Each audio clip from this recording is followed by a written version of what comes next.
Zionis Israel merasa kecewa dengan sikap Amerika Serikat yang justru melunak pada Iran.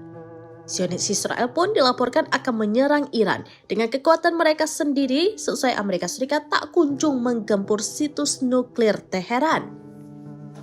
Dari laporan surat kabar Israel Yediot Ahronot, para pejabat Israel percaya negaranya mampu menyerang fasilitas nuklir Iran secara independen tanpa mendapatkan lampu hijau dari Amerika Serikat.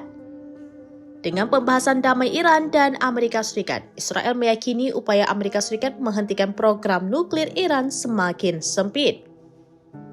Untuk itu, Israel meyakini bahwa pasukannya bisa membentuk kekuatan militer baru untuk melakukan operasi serangan nuklir Iran. Kalangan politik dan keamanan di Israel menganggap bahwa menyerang fasilitas nuklir Iran tidak hanya bertujuan untuk menghentikan proyek nuklir, tetapi juga dapat menyebabkan runtuhnya rezim di Teheran. Israel menilai bahwa Iran saat ini sedang dalam kondisi terlemahnya secara internal. Namun, punya nilai plus semakin dekatnya kepemilikan senjata nuklir sempurna.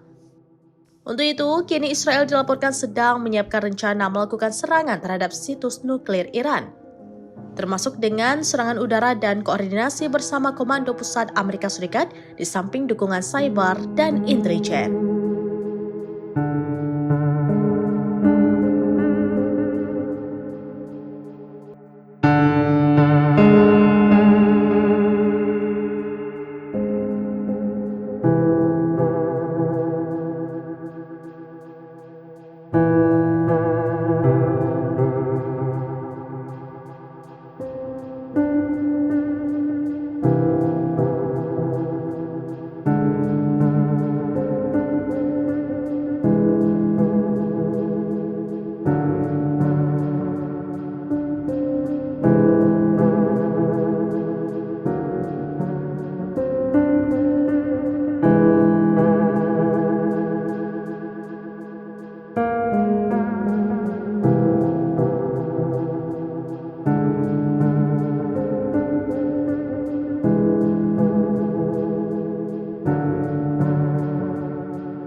Download Tribun X sekarang, menghadirkan lokal menjadi Indonesia.